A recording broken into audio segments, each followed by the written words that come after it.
មួងណារ៉េតអស់ថ្មចោលឆ្កែតែសម្បូរអ្នកញ៉ែឲ្យចោលថែមខ្ញុំអត់ចោលឆ្កែទេតែខ្ញុំនិយាយអំពីការពិតឲ្យប្រជាពលរដ្ឋបានដឹងហើយខ្ញុំអស់ដុំថ្មមែនសុំទោសបងប្អូនខ្ញុំអស់ដុំថ្មចោលឆ្កែហើយតែថ្ងៃនេះខ្ញុំនិយាយអំពីការអប់រំផ្លូវចិត្តដល់មនុស្សដែលជាឃោសនិករបស់គណៈបកប្រជាជនកម្ពុជាទាំងនៅអាមេរិកទាំងនៅស្រុកខ្មែរឲ្យអស់លោកបើស្រឡាញ់គណៈបកប្រជាជនកម្ពុជាគួរតែកុំធ្វើរបៀបដដែលហើយរំពឹងលទ្ធផលផ្សេងព្រោះលទ្ធផលនេះគឺវាជាអំពើឈួតលីលាទេដូចខ្ញុំបានបញ្យល់អំពីទ្រឹស្ដីរបស់លោក Albert Einstein អញ្ចឹងយើងធ្វើដដែលខ្ញុំឆ្ងល់រឿងមួយអញ្ចេះតើអស់លោកទាំងអស់ហ្នឹងមានស្រឡាញ់គេឈ្មោះកិត្តិយសគេដំណើរអីខ្លួនឯងខ្លះទេដែលចង់និយាយថាដែលខ្ពើមនឹងការស៊ីគេដែរទេដែលខ្ពើមនឹងការលួចស្នាដៃគេដែរទេដែលខ្ពើមនឹងការដែលមួយថ្ងៃអត់អង្គុយបង្កើតរឿងខ្លួនឯងទៅតាមដានព័ត៌មានអីមករករឿងតែគេហ្នឹងតើអស់លោកហ្នឹងមានខ្ពើមអញ្ចឹងហ៎មួងណារ៉េតមិនគួរណាល្បីដល់ថ្នាក់ហ្នឹងសោះខ្ញុំពងតែឆ្ងល់ខ្ញុំសុំតែត្រឹមតែជាអ្នកបង្អែមលៀងមាត់មកផ្ទះធំដើម្បីចែកជូនបងប្អូនទទួលទានដោយឥតគិតថ្លៃហើយដោយស្មោះអស់ពីដួងចិត្តបង្អែមលៀងមាត់របស់មួងណារ៉េតមកផ្ទះធំនេះមានស្ករកំពង់ស្ពឺស្ករត្នោតដុតខ្ជូងកូរស្ករឲ្យស្អិតល្មួតខ្ទិះដូងស្លឹកចេកជូតឲ្យស្អាតគ្មានជាតិគីមីហើយអនាម័យល្អ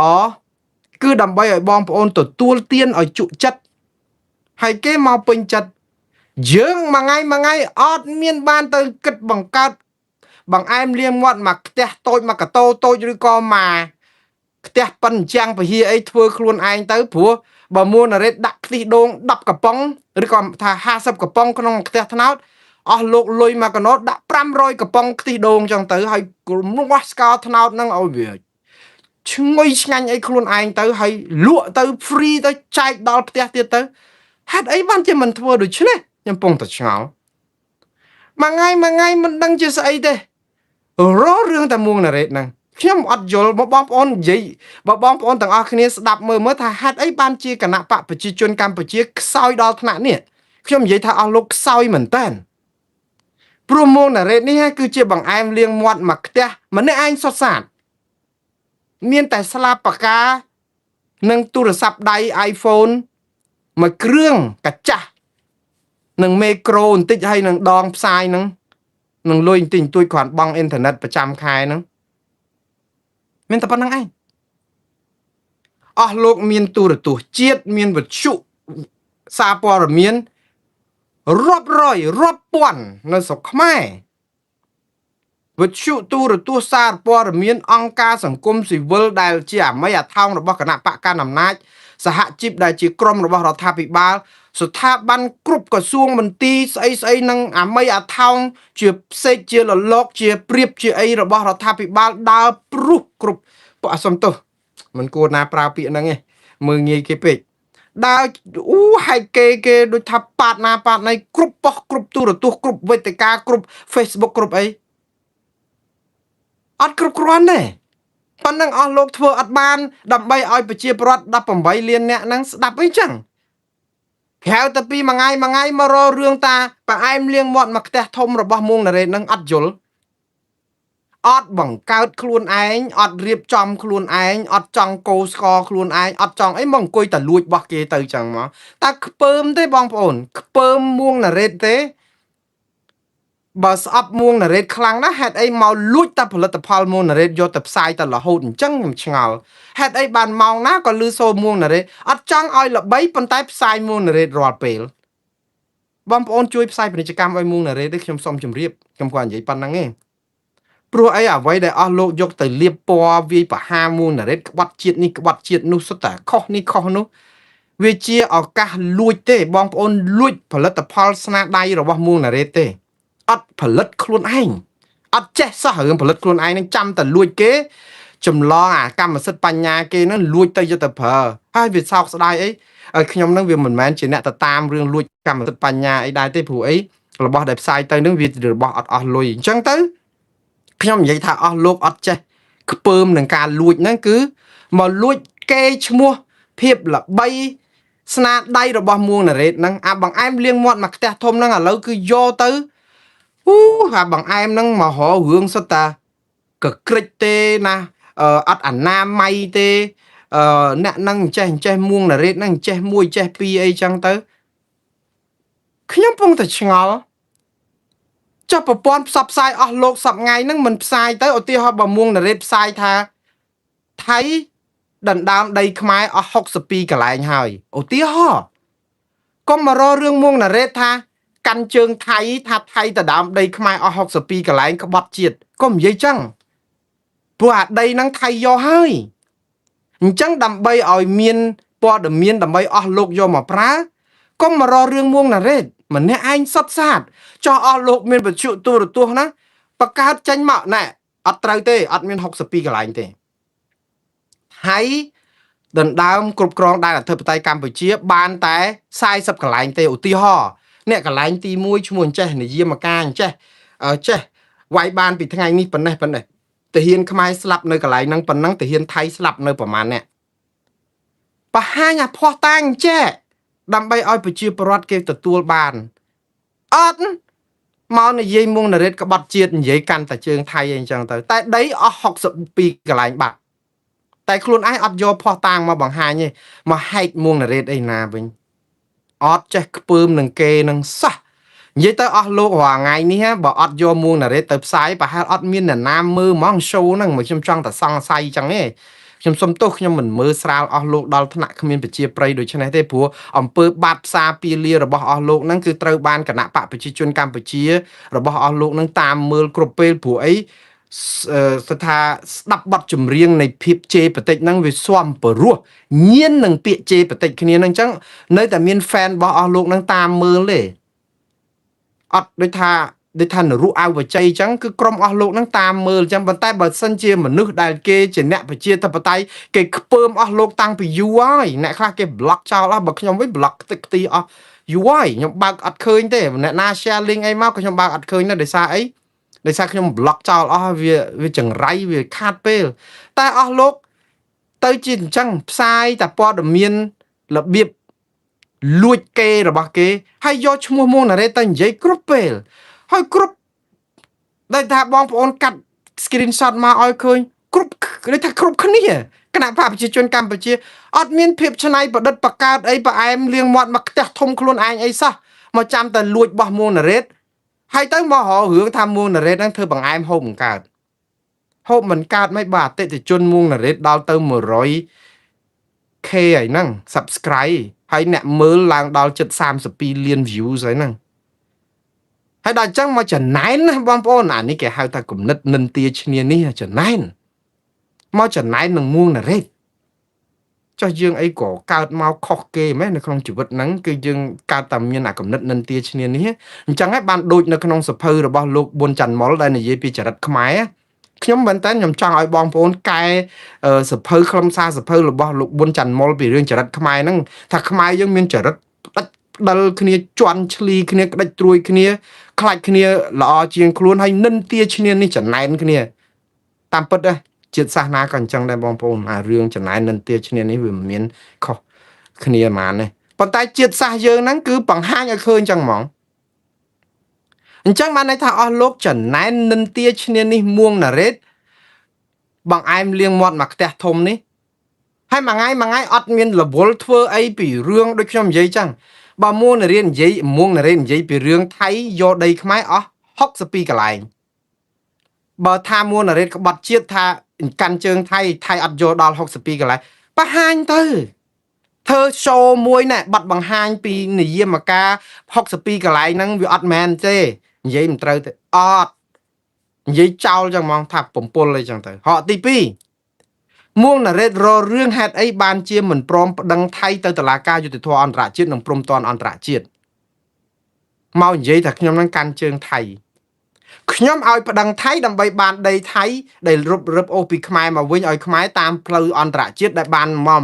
100% យើងទៅគ្រប់គ្រងលោកហ៊ុនម៉ាណែតដែលសង្ឃឹមឱកាសសូម្បីតែ 1% ចរចាក៏យើងសង្ឃឹមដែរហើយឥឡូវគេបិទផ្លូវចរចាហើយអត់ព្រមប្តឹងថៃទៅតុលាការយុត្តិធម៌អន្តរជាតិមករករឿងខ្ញុំថាខ្ញុំក្បត់ជាតិខ្ញុំផ្សាយព័ត៌មានស្អីក៏ដោយបើអស់លោកគិតថាខ្ញុំក្បត់ជាតិមើលអ្នកដែលស្រឡាញ់ជាតិយើងនិយាយមកឲ្យក្រុមបណ្ឌិតបញ្ញវន្តឬក្រុមអស់លោកដែលបកកែធ្វើ show ដែលលួចផលិតផលខ្ញុំយកទៅផ្សាយនេះណាយកមកវិញមកផ្សាយមកថាអូឥឡូវនេះក1ខ2មេត្រានេះច្បាប់នេះលក្ខនឹងលក្ខយើងប្តឹងទៅអង្គការសហជីវជាតិឬប្តឹងទៅតុលាការយុត្តិធម៌អន្តរជាតិអត់បានទេដោយសារតែខ្ទាស់មេត្រានេះដោយសារខ្ទាស់មេត្រានោះហើយបើសំអាងច្បាប់នេះហើយអត់ចាំបាច់មកនិយាយអីយកឈ្មោះមួងណារ៉េតទៅប្រើឯបានហើយនិយាយតែបញ្យលអស់លោកឲ្យប្រជាប្រដ្ឋយល់ទៅព្រោះអីតែពេលយកឈ្មោះមួងណារ៉េតទៅប្រើវាដូចជាធ្វើឲ្យមួងណារ៉េតនឹងកាន់តែល្បីហើយអស់លោកនឹងកាន់តែគេជេរបន្តិចផ្ដាសាទៅវិញហើយវាអត់បច្ចោចព្រោះលោកអត់ខ្មាស់អៀននៅក្នុងអំពើលួចគេលួចភាពប្រជាប្រិយអីតោងកលិបចាស់ខ្ញុំសុំទោសប្រើពាក្យអញ្ចឹងចាស់មួងណារ៉េតមិនចង់ឲ្យថាប្រើពាក្យហ្នឹងវាដូចជាប្រតិបថោកតម្លៃគេពេកតោងកលិបមួងណារ៉េតយកឲ្យតែលឺឈ្មោះមួងណារ៉េតយកទៅដាក់ហើយយករូបថតហ្នឹងគឺក្បាលតងោលផងឥឡូវគូសរូបឬវាអីហ្នឹងគឺអស់លោកហ្នឹងគិតថាអូតែដាក់ទៅគឺគេមានឃើញមួងណារ៉េតគឺគេច្បាស់ជាមកស្ដាប់មិនមែន fan របស់លោកស្ដាប់ទេបើអស់លោកសរសេរអីមានមួងណារ៉េតគឺ fans របស់មួងណារ៉េតគេចង់ទៅស្ដាប់អស់លោកមើលថាថោកទាបប៉ុណ្ណាអញ្ចឹងគេចង់ស្ដាប់មើលទៅអស់លោកប្រហែលជាសុបាយចិត្តអញ្ចឹងមែនហើយដល់ពេលហើយគេជេរបន្តិចទៅវិញទៅបានផលអីអានោះបានផលអីគេយើងខ្វះអាការច្នៃប្រឌិតយើងខ្វះការដែលបង្កើតមាតិកាខ្លួនឯងយើងចាំតែលួចរបស់គេហើយមានអ្នកខ្លះ MMO ខ្លះមួងណារ៉េតអត់ដែលប្រើសោះខ្ញុំអរគុណហើយដែលបានមកសរសើរកោតសរសើរអីជួយជួនកាលជួយកាន់ជើងពេលដែលមានក្រុមពួកខាងឆ្កែកាចរបស់គណៈបកប្រជាជនកម្ពុជាគាត់មកខំមួងណារ៉េតអីខ្លាំងចឹងទៅតបទៅវិញអីខ្លះខ្ញុំអរគុណប៉ុន្តែក្នុងពេលជាមួយគ្នានេះខ្ញុំសុំមិនចាំបាច់មកជួយការពារអីចឹងទេខ្ញុំអត់ត្រូវការជេរបតិចផ្ដាសាបកទៅបកមកទៅខាតទៅរវល់រឹសនឹងថ្មចោលឆ្កែប៉ុន្តែអត់បានប្រើអត់បានពឹងអត់បានអីដូចចង់យកឈ្មោះមួងណារ៉េតហ្នឹងទៅផ្សាយមកមិនដឹងចឹងមិនហើយទៅផ្សាយទៅអូមួងណារ៉េតនេះចេះមួងណារ៉េតនោះត្រូវចេះត្រូវចោះអីចឹងទៅល្អកល្អឿនទៅវាយប្រហារអ្នកនេះវាយប្រហារអ្នកនោះដល់តែពេលចុងក្រោយមកស្រាប់ថាចាប់ពីពេលនេះតទៅគឺអត់មើល show មួងណារ៉េតហ្នឹងទៀតទេអីលាក់នឹងលាក់អត់បានប្រាប់គាត់ពីដើមមកថាជួយជាវជួយមើល show ជួយអីមើលអត់សោះដល់ពេលចុងក្រោយទឹកទាស់គំនិតរបស់គាត់រឿងស្អីណានោះមកប្រកាសជាសាធារណៈឈប់មើល show មួងណារ៉េតខ្ញុំសូមអរគុណខ្ញុំនិយាយទៅខ្ញុំដោយស្មោះអស់ពីដួងចិត្តបើបានអស់លោកឈប់មើល show ខ្ញុំហ្មងឲ្យរហូតទាំងអស់ក៏ល្អដែរព្រោះអស់លោកជាអ្នករលុយហើយរលុយនឹងគឺបង្កើតតែរឿងបង្កើតតែព្រឹត្តិការណ៍ផ្ដេសផ្ដាស់ខាតតែពេលអត់តែប្រយោជន៍ណាតែអញ្ចឹងខ្ញុំអត់ចង់ឲ្យមកពាក់ព័ន្ធមួយមួងណារ៉េតទេសុំទុកខ្ញុំឲ្យមានសេរីភាពធ្វើបង្អែមលៀងមាត់មកផ្ទះធំខ្ញុំដោយសេរីផងចោះអស់លោកកុំមកយកទុកបុកម្នេញអីមកសរសើរមកអីហើយដល់ពេលចុងក្រោយមកសើឈប់មើល show មើលអីបានហើយខ្ញុំអត់ដែលបានអំពាវនាវអង្វរអស់លោកឲ្យមកមើលទេបង្អែមលៀងមាត់មកផ្ទះធំនេះគឺដាក់ទទួលទានជាសាធារណៈបងប្អូនមកទទួលទានពេលណាហើយមិនបាច់ប្រកាសទេព្រោះកាលមកយកក៏អត់ដែលបានប្រាប់មួងណារ៉េតថាមកយកបង្អែមនឹងដែរមួងណារ៉េតចែកទានជាធម្មទានគ្រប់គ្នាមកយកទៅទទួលទានទៅឆ្ងាញ់ក៏ឆ្ងាញ់ទៅមិនឆ្ងាញ់ក៏ចាស់ចោលទៅអត់អីសោះហើយបើមកយកទៀតក៏យកទៅព្រោះខ្ញុំដាក់ទទួលធម្មទានអញ្ចឹងគ្រប់គ្នាអញ្ចឹងអត់មានបញ្ហាអីត្រូវសុំច្បាប់មុនត្រូវសុំប្រកាសថាមិនមកទៀតអីអត់បាច់ទេអស់លោកហ្នឹងកំពុងតែស៊ីគេមួងណារ៉េតដែរដូចចង់យកឈ្មោះនឹងយកទៅប្រើយកទៅអីអរគុណហើយដែលបានជួយការពារប៉ុន្តែបានហើយស្រឡាញ់មួងណារ៉េត100ដកវិញ50ទៅបងប្អូន fans ទាំងអស់ហ្នឹងក៏អញ្ចឹងដែរដែលជា fans របស់មួងណារ៉េតទាំង 100k ជាងនៅលើ Facebook ណាលើ YouTube ហ្នឹងណាបើស្រឡាញ់មួងណារ៉េត 100% សូមបងប្អូនដក 50% វិញចោះព្រោះខ្ញុំអត់ត្រូវការទេអត់ត្រូវការការដែលស្រឡាញ់មានលក្ខខណ្ឌអញ្ចឹងទេ ពាក្យថាស្រឡាញ់គឺអត់ត្រូវមានលក្ខខណ្ឌទេពេលមួងណារ៉េតនិយាយអីពេញចិត្តស្រឡាញ់100ដល់តែពេលទាស់ចិត្តខ្លួនឯងបន្តិចអត់ត្រឹមមិនអត់ស្រឡាញ់ទេគឺមករិះគន់ររឿងភ្លាមអញ្ចឹងខ្ញុំចង់ឲ្យដក50ទៅវិញដើម្បីទុកជាទុនខ្លះកុំឲ្យឡងចុងខកចិត្តខ្លាំងពេកដើម្បីទប់នៅពេលដែលស្អប់មួងណារ៉េតវិញប៉ុន្តែមួងណារ៉េតនេះនឹងតាំងចិត្តមួយជីវិតនេះណាបើមួងណារ៉េតនេះនៅមានដង្ហើមដកគឺមួងណារ៉េតស្រឡាញ់ជាតិខ្មែរនេះអត់មានលក្ខខណ្ឌទេស្រឡាញ់សាសខ្មែរនេះអត់មានលក្ខខណ្ឌអត់មានកម្រិតថាខ្មែរតើអញ្ចេះអត់ទេស្រឡាញ់អត់លក្ខខណ្ឌទេជាតិសាសខ្មែរប្រទេសខ្មែរពូជសាសខ្មែរអក្សរសាសខ្មែរតម្លៃខ្មែរវប្បធម៌សិល្បៈមួងណារ៉េតស្រឡាញ់អត់មានលក្ខខណ្ឌទេក៏ប៉ុន្តែដរាបណាមួងណារ៉េតនៅមានដង្ហើមដក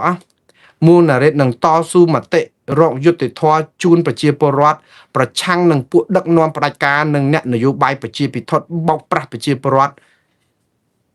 ហើយធ្វើឲ្យជាតិនេះទុនខ្សោយគឺខ្ញុំនឹងប្រឆាំងដាច់ខាតរហូតតតែអស់លោកកែហើយបើអស់លោកកែខ្ញុំនឹងគ្រប់គ្រងទង្វើល្អហ្នឹងអត់មានថាឥឡូវគេកែអត់មែនទេប៉ុន្តែបើអស់លោកនៅតែបោកប្រជាពលរដ្ឋទេគឺជាសត្រូវរបស់ខ្ញុំហើយមិនមែនសត្រូវសួរពូជតាមសម្លាប់តាមររឿងអរេសត្រូវមនសិការ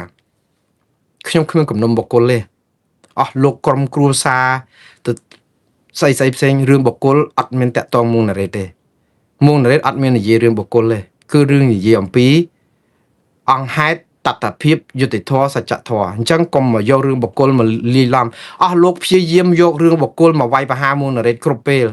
ប៉ុន្តែខ្ញុំប្រាប់ឲ្យដុំថ្ម2ដុំដែលខ្ញុំចោលតាក់ទងនឹងរឿងអាស៊ីសេរីអីហ្នឹងខ្ញុំបានអស់ថ្មហើយមកនេះខ្ញុំសូមជម្រាបម្ដងទៀតបិទតនិយាយនេះមិនមែនចោលឆ្កែទេណាគឺខ្ញុំអប់រំឆ្កែព្រោះអីខ្ញុំអស់ដុំថ្មចោលបើមានដុំថ្មខ្ញុំចោលទៀតប៉ុន្តែអស់ហើយខ្ញុំលែងមានហើយបងប្អូនរឹសមកដាក់មុខផ្ទះខ្ញុំបានប្រាប់ថាកុំយកមកដាក់ខ្ញុំបានបោះចោលវាទៅហើយខ្ញុំមិននេះទេគាត់ថាចេះជាសារផ្ដាំផ្ញើទៅឃោសនិករបស់គណៈបកប្រជាជនកម្ពុជានិងរដ្ឋាភិបាលកម្ពុជាសូមឲ្យកែសិលធម៌សុជីវធម៌ឡើងវិញព្រោះលោកបំផ្លាញគណៈបកនេះនិងរដ្ឋាភិបាលនេះដល់ដីហើយអត់មានអីបំផ្លាញទៀតទេហើយសូមលើកទឹកចិត្តឲ្យអស់លោកខ្ពើមនឹងអំពើលួចគេមួងណារ៉េតផងហើយឈប់និយាយពីឈ្មោះមួងណារ៉េតបានហើយអស់លោកណាដែលប្រកាសស្អីណាឈប់មើល show មួងណារ៉េតឬក៏មិនមើល show មួងណារ៉េតខ្ញុំអរគុណដែលបានមើល show ខ្ញុំពីមុនមកតែខ្ញុំក៏សោកស្ដាយដែរដែលសម្រាប់ចិត្តបែបនេះប៉ុន្តែក្នុងពេលជាមួយគ្នានេះគឺកុំឲ្យមានភាពល្អកកអីមិនចាំបាច់ប្រកាសអីជាសាធារណៈហើយបើសិនជាស្ងាត់អីលួចហែកតូបមួងណារ៉េតមកសុំប្រអែមរៀងមាត់មកកតោអីសុំជើញយកចោះទទួលទានបានតាមចិត្តអត់មានចាំបាច់ប្រកាសអត់ចាំមានបាច់អីទេបង្អែមនេះគឺទទួលទានឲ្យអស់លោកដែលប្រកាសហ្នឹងគឺជាការដាក់ទណ្ឌកម្មផ្លូវចិត្តខ្លួនឯងទេមួងណារ៉េតអត់ដែលហាមថាគេប្រកាសអញ្ចឹងគេមកទទួលទានបង្អែមរៀងមាត់ហ្នឹងបានអត់ទេអញ្ចឹងចោះព្រោះអត់ដែលបានដាក់ថាអ្នកឯងត្រូវតែគណៈបកប្រឆាំងបានមកហូបបានគណៈបកប្រជាជនអត់ហូបបានអត់មានអញ្ចឹងទេទទួលទានគ្រប់គ្នាជាធម្មទានហើយម្ដងទៀតស្នើឲ្យឃោសនិករបស់គណៈបកប្រជាជនកម្ពុជាទាំងនៅខ្មែរទាំងនៅអាមេរិកហើយខ្ញុំព្យាយាមមិនរំលឹកឈ្មោះអស់លោកទេព្រោះឈ្មោះវាថោកពេកដែលខ្ញុំមិនអាចនឹងរំលឹកហើយណាមួយខ្ញុំមិនចង់និយាយពីលក្ខណៈបុគ្គលទេខ្ញុំចង់និយាយពីលក្ខណៈទូទៅឲ្យអស់លោកមានភាពក្លាហានបង្កើតមាតិកាដោយខ្លួនឯងកុំយកឈ្មោះមួងណារ៉េតទៅប្រើវាថោកទាបពេកវាអន់តម្លៃខ្លួនឯងដោយអត់ចេះបង្កើតមាតិកាអីហើយបើសិនជាអស់លោកមិនពេញចិត្តនឹងការផ្សាយរបស់មួងណារ៉េតអត់អីទេក៏ប៉ុន្តែកុំបាច់យកឈ្មោះមួងណារ៉េតទៅផ្សាយអីនោះអស់លោកទៅបង្កើតទៅបើថាឥឡូវជាទូទៅប្រជាពលរដ្ឋហ្នឹងមើលទៅដូចជាគិតថារដ្ឋាភិបាលខុសហើយអារឿងចាញ់ថៃហ្នឹងបញ្យល់ទៅមួយថ្ងៃទេសនាបញ្យល់ទៅរដ្ឋាភិបាលមិនចាញ់ទេថ្នាក់ដឹកនាំយើងប្រកែកចេះមានបទពិសោធន៍ចេះបញ្យល់ទៅតែបើអស់លោកបញ្យល់បែបហ្នឹងយ៉ាងច្រើនមាន2អ្នកមើលដូចទូទស្សន៍ជាតិសប្ងៃអញ្ចឹងមាន3អ្នកជួនកាលផ្សាយព័ត៌មានលើ Facebook ប្រជាពលរដ្ឋ18អ្នកស្ថាប័នទូរទស្សន៍ជាតិមួយមាន3អ្នកមើលមិនដឹងថាអស់លោកនៅបើកដល់ណាទៀតខ្ញុំពងឆ្ងល់មិនព្រមបិទតែអស់លោកដែលនៅជាសកម្មជនគណបកប្រជាជនកម្ពុជាជាលលោកជាអីនេះណាហើយមកលួចគេមួងណារ៉េតនេះណាអត់ចេះខ្ពើមហ្នឹង គឺដោយសារអស់លោកវាអស់ប្រជាប្រិយក្នុងការនិយាយខ្លួនឯងវាអត់អ្នកស្ដាប់ដល់អញ្ចឹងត្រូវយករូបថតមូណារ៉េតទៅដាក់ទៅបើទោះបីជាយករូបអាហាភាសសំទោសមិនអាហាភាសមូណារ៉េតមិនមានរឿងអាហាភាសយករូបក៏ក្រិចកែ AI ស្អីទូគេប្រមាថការទៀនអីមូណារ៉េតដោយសារអីអស់លោកចង់បាន likes and share and views តែប៉ុណ្្នឹងទេគោលដៅរបស់អស់លោកហ្នឹងមិនមែនដើម្បីជាតិមាតុភូមិនេះទេគឺដើម្បីឲ្យគេ like ឲ្យ share ដើម្បីស្អំចិត្តខ្លួនឯងថាអូដាក់អាហ្នឹងទៅបើមានឈ្មោះមួងណារ៉េតគឺមានគេមើលច្រើនហ្មងព្រោះ fans មួងណារ៉េតចង់តែឃើញអញ្ចឹងចង់ដឹងដែរគេនិយាយអីពី idol របស់គេហើយដល់អញ្ចឹងអស់លោកបានអាហ្នឹងត្រេកអញ្ចឹងទៅដាក់ទៀតដាក់មួងណារ៉េតទៀតប៉ុន្តែអត់មែនរឿងជាតិអត់មានរឿងអីទេគឺរឿងអស់លោកមានគំនិតរបៀបដូចជាខ្វះសតិសម្បញ្ញៈនៅក្នុងការបង្កើតភាពច្នៃប្រឌិតខ្លួនឯងទេលួចបោះគេអញ្ចឹងខ្ញុំសូមឲ្យឈប់លួចបើថាគ្រាន់បើផលិតខ្លួនឯងទៅអាហ្នឹងបើសិនជាចង់តតាំងមួយមួងណារ៉េតហើយបើចង់ឈ្នះមួងណារ៉េតណាបង្កើតខ្លួនឯងទៅប្រអែមលៀងមាត់ប្រហែលខ្ទះទៀតធ្វើទៅហើយបើដូចខ្ញុំថាចាបើមួងណារ៉េតប្រើស្ករកំពង់ស្ពឺកោវត្តដូចគ្នាទៅបើមួងណារ៉េតកោដៃជួលម៉ាស៊ីនយកមកកោមកឲ្យវាស្អិតលមុតឈ្ងុយចឹងទៅហើយលក់ទៅមួងណារ៉េតសបាយចិត្តដឹងប៉ុណ្ណាទេបើអស់លោកមកកោស្ករកោអីធ្វើធម្មតាអញ្ចឹងតែអត់ប្រឹងតែមកយកតកៅពហុនរស់អាវជ័យយកមកដាក់នៅក្នុងឆ្នាំងបង្អែមដាក់ក្បែរមួងណារ៉េតហើយឲ្យប្រជាពលរដ្ឋពេញចិត្តនឹងយើងបើគេទទួលទានអាហារបង្អែមលៀងមាត់ដែលសម្រិតសម្រាំងគ្មានជាតិគីមីអីសពបែបយ៉ាងស្លូតបូតសភាពរៀបសារអស់ត្រឹមប៉ុណ្្នឹងមួងណារ៉េតដែរតែពេលខ្លះចង់ទុំសំបានដែរហើយចាំមកបាតផ្សារហើយចង់អ្នកណាគេហូបមានតែក្រុមអស់លោកនឹងឯងដែលហូបតិចទៀតផ្កាប់ឆ្នាំងនឹងចោលទៀតអញ្ចឹងម្ដងទៀតខ្ញុំបិទបញ្ចប់រឿងមួងណារ៉េតអស់ថ្មចោលឆ្កែតែសម្បូរអ្នកញ៉ែឲ្យចោលនេះត្រឹមប៉ុណ្ណឹងហើយអស់លោកដែលស្ដាប់ហើយបើមានខួរចេះឈឺអស់លោកនឹងបង្កើតមាតិកាខ្លួនឯងហើយមិនចាំបាច់យកឈ្មោះមួងណារ៉េតទៅប្រើទេព្រោះមួងណារ៉េតអត់ជាកម្មវត្ថុនៃព័ត៌មានទេមួងណារ៉េតជាអ្នកផ្សាយព័ត៌មានអញ្ចឹងបើព័ត៌មានមួងណារ៉េតផ្សាយទៅមានបញ្ហាអីអស់លោកបកស្រាយបំភ្លឺទៅហើយមិនចាំបាច់យកឈ្មោះខ្ញុំទៅប្រើទេព្រោះអីវាអត់មានប្រយោជន៍អីក្រៅតែពីអស់លោកចង់បានស៊ីគេស៊ីប៉ែតោងក្លីបហើយបើអស់លោកឮពាក្យហ្នឹងប្រហែលជាមួម៉ៅក្តៅកាហាយស្អីគេប៉ុណ្ណឹងដែរតោងក្លីបមួងណារ៉េតបើឈឺឈប់តោងទៅបានហើយខ្ញុំឈប់និយាយ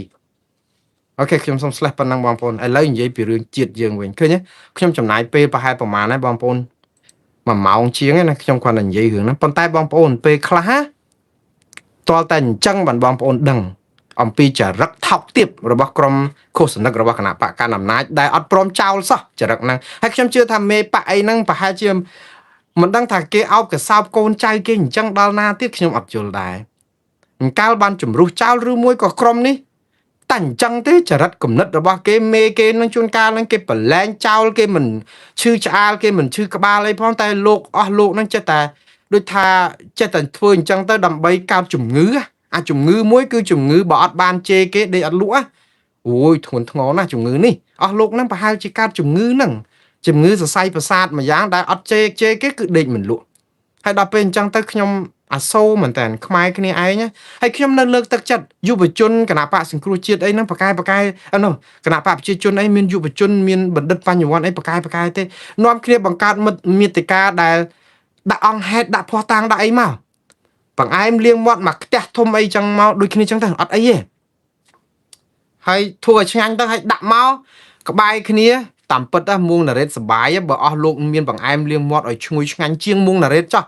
ខ្ញុំអូយសរសើរខ្ញុំពិតជាជូនពរឲ្យអស់លោកជោគជ័យព្រោះអីវាបានជាធម្មទានដល់ប្រជាពលរដ្ឋឲ្យកាន់តែច្រើនជំវិញស្រុកខ្មែរកុំឲ្យនឿយមួងណារ៉េតមកផ្ទះហ្នឹងតើហូបបានប្រមាណចុះបើបងប្អូនថែមមកផ្ទះគ្រប់គ្នាទៅហើយឈ្ងុយឆ្ងាញ់អញ្ចឹងទៅគ្នាបានទទួលទានគ្រប់គ្នាមិនដឹងអំពើប៉ុននឹងបានប៉ុណ្ណាខ្ញុំឆ្ងល់ហើយទៅយូអត់អាខ្លួនឯងអត់ព្រមកែមករករឿងតែឆ្នាំងបង្អែមផ្ទះបង្អែមរបស់មួងណារ៉េតហ្នឹងបានហើយបងប្អូនតោះឥឡូវរឿងជាតិហើយរឿងជាតិនេះក៏ខ្ញុំមានឱកាសច្រើននៅក្នុងការពន្យល់តាក់ទងនឹងមូលហេតុអីបានជាវៀតណាមកើនភ្ញៀវថៃភ្ញៀវទេកម្ពុជាខុសគេបាត់ភ្ញៀវចិត្តពាក់កណ្ដាល បាត់ភ្ញៀវចិត្តពាក់កណ្ដាលបងប្អូនដើមខែដើមឆ្នាំ2026នេះគិតពីខែមករារហូតមកដល់ខែឧសភានេះ5ខែនេះភ្ញៀវមកទៅលេងកម្ពុជាដែលជាភ្ញៀវបរទេសមានតែ1លាន3សែនអ្នកជាងឯងបើយើងគិតទៅតួលេខនេះច្រើនណាស់1លាន3សែនមិនធម្មតាទេប៉ុន្តែឆ្នាំមុនណានៅក្នុងពេលដូចគ្នាហ្នឹងមាន2លានជាងយើងធ្លាក់អស់40%ជាងហើយខ្ញុំនឹងបញ្យល់តើធ្លាក់តែយើងទេឬយ៉ាងម៉េចចោះថៃមិនដែរតែពេលយើងនិយាយថៃថាទៀតហ่ะកាន់ជើងថៃទៀតក្បត់ជាតិទៀតហ่ะហើយបើមិនប្រៀបធៀបគេទៅប្រៀបធៀបជាមួយអ្នកណាខ្ញុំកំពុងតែឆ្ងល់ឥឡូវនេះគឺរយៈពេលតាមពិតបើតាមសេចក្តីរាយការណ៍ស្ថិតិរបស់ក្រសួងទេសចរកម្ពុជាគាត់មានតួលេខតែត្រឹម2-3ខែដំបូងឯងប៉ុន្តែក្រុមហ៊ុនទេសចរក្រុមហ៊ុន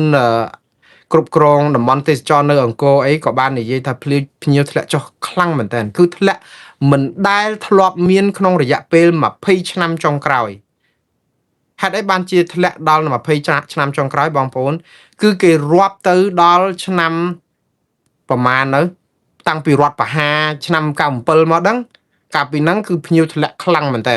នេះគឺ20ឆ្នាំមកចុងក្រោយនេះគឺថ្ងៃនេះឆ្នាំនេះពេលនេះកម្ពុជាធ្លាក់ភ្ញៀវយ៉ាងគំហុកដែលមិនធ្លាប់មានទេហើយអ្វីដែលភ្ញៀវធ្លាក់នេះគឺដូចខ្ញុំនិយាយចឹងស្ថិតិរបស់កម្ពុជាក្រសួងទេសចរហ្នឹងបានរៀបរាប់មកថាភ្ញៀវចូលមកស្រុកខ្មែរដើមឆ្នាំ5ខែហ្នឹងមានតែ1លាន3សែនអ្នកជាងដែលតួលេខនេះគឺចុះដល់ទៅ 45.6% គឺជិត 50% បងប្អូនព្រោះទម្លាប់2លានជាងត្រឹម5ឆ្នាំព្រោះមួយឆ្នាំយើងបាន 4-5 លានដែរហ្នឹងចុះឥឡូវយើងនៅដើមឆ្នាំ5ខែហើយយើងទៅបាន1លានជាងចឹងបានន័យថានៅ 5-6 ខែទៀតចឹងយើងបាន2លានចឹងយើងចុះពាក់កណ្ដាលភ្ញៀវចុះពាក់កណ្ដាលហើយនៅពេលដែលភ្ញៀវខ្មែរចុះពាក់កណ្ដាលភ្ញៀវវៀតណាមកើន 15% តើវៀតណាមកើនបានប្រមាណ 15% ហ្នឹងនៅប្រទេសវៀតណាមនេះគឺមកដល់ម៉ោងណា5ខែដើមឆ្នាំគឺវៀតណាមមានភ្ញៀវ14លាននាក់គិតទៅបងប្អូនវៀតណាមមានភ្ញៀវទេសចរបរទេស14លាននាក់ខ្មែរមាន1លាន3សែនអញ្ចឹងបានន័យថាយើងចាញ់គេ10ដងអញ្ចឹងចំនួនភ្ញៀវទៅវៀតណាមស្មើនឹងលើសយើង10ដងព្រោះយើង1លាន3សែនគេ14លានហ្នឹងអញ្ចឹងកំណើននៅវៀតណាមនេះគឺកើន 15% ក្នុងពេលដែលយើងថយពាក់កណ្ដាលវៀតណាមកើន 15% ភ្ញៀវទៅវៀតណាមមាននរណាខ្លះបងប្អូនខ្ញុំបញ្យល់ឲ្យបងប្អូនស្ដាប់ត្រួសឲ្យខ្ញុំមិនចង់ឲ្យបងប្អូនទៅឈឺចាប់ស្អីណាថាយើងនឹងនិយាយប្រអាប់ជាតិសាសន៍យើងឯណាទៀតទេអត់ទេខ្ញុំនិយាយឲ្យបងប្អូនស្គាល់ទិន្នន័យពិភពលោកភ្ញៀវទៅវៀតណាមគឺអឺរ៉ុប 55% សុទ្ធតែភ្ញៀវលុយខាប់ហើយអឺរ៉ុបគេអត់ទៅខ្មែរគេទៅវៀតណាមហើយអឺរ៉ុបទៅចាយលុយច្រើនមែនតើព្រោះអីខុសពីភ្ញៀវចិនភ្ញៀវអីវៀតណាមមកលេងខ្មែរជួនកាលទិញតែនំប៉័ងសាច់មួយអស់តែ$3ហូបមួយថ្ងៃវងងាយតែបើថាភ្ញៀវអឺរ៉ុបវិញម្នាក់យ៉ាងហោចណាស់ក៏ចាយ$3,000 ទៅ$5,000ដែរនៅក្នុងដំណើរទស្សនកិច្ចមួយលើកគិតសាកមើលបងប្អូន$3,000 ទៅ$5,000នៅក្នុងម្នាក់ចប់បើ14លានអ្នកតើប្រមាណ100,000លានប្រមាណ$1,000 លានលុយគេចំណេញប៉ុណ្ណាក្នុងវិស័យទេសចរក្រៅពីអឺរ៉ុបមានសហរដ្ឋអាមេរិកគឺភ្ញៀវអាមេរិកទៅវៀតណាម 20% ដែរសុទ្ធតែភ្ញៀវខ្លឹមចប់បើវៀតណាមឡើងភ្ញៀវដល់14លានខ្មែរយើងបានតែ1លាន3សែនថយពាក់កណ្ដាលចុះថៃមិនវិញថៃតាមពិតថៃមកដល់ម៉ោងនេះគឺមានភ្ញៀវទៅលេងប្រទេសថៃលើសវៀតណាមទៀត14លានអ្នកដែរតែនិយាយទៅលើសបន្តិចតួច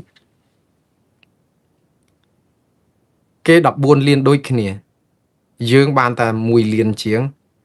ក៏ប៉ុន្តែថៃ14លានអ្នកនៅក្នុងដើមឆ្នាំ5-6ខែដើម5ឆ្នាំដើមខែនេះណាគឺថៃថយចុះទៅវិញ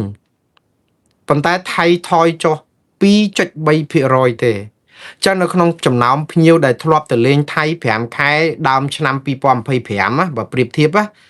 គឺឥឡូវថៃថយថាបើទៅ10នាក់ ថយតាខ្ញុំទោះបើទៅ100នាក់ថៃថយបាត់តែ2នាក់ឯង100នាក់បាត់2នាក់ 2.3 បានន័យថា2នាក់អញ្ចឹងនៅសល់98នាក់ដែរថៃគេបាត់ប៉ុណ្ណឹងខ្មែរយើង5ឆ្នាំ5ខែដូចគ្នាកាលពី2025និងមកដល់2026បើមក100នាក់គឺយើងបាត់អស់50នាក់ហើយយើងនៅតែ50នាក់ហើយគេបាត់តែ2នាក់ហើយបើវៀតណាមវិញកើនឡើងបើពីមុន100នាក់ឥឡូវឡើងដល់115នាក់ទៀតឡើង15%ហើយភ្ញៀវទៅថៃដែលមាន14លាននាក់ជាងហ្នឹងគឺចិនជាប់លំដាប់ថ្នាក់លេខ1ចិនមាន2លាន3សែននាក់ជាងឃើញចិនគេសម្រុកទៅថៃទៀតពុទ្ធហូបតរេនហ្នឹងក្រោយពីចិនមានម៉ាឡេគឺសម្រុកទៅលេងចិនដែរតែទំទោះទៅលេងថៃដែរអស់ពីម៉ាឡេមកភ្ញៀវកម្រិតលេខ3គឺឥណ្ឌាទៅលេងថៃច្រើនឥណ្ឌានៅខ្មែរក៏មានដែរសិនឥណ្ឌាលក់មុងបន្ទាប់ពីឥណ្ឌាមកគឺមានរុស្ស៊ីហើយនិងកូរ៉េខាងត្បូងឥឡូវយើងនិយាយអំពីហេតុអីបានជាភ្ញៀវទេសចរយើងថយចុះបើយើងនិយាយឲ្យស្មោះត្រង់ហើយនឹងយុត្តិធម៌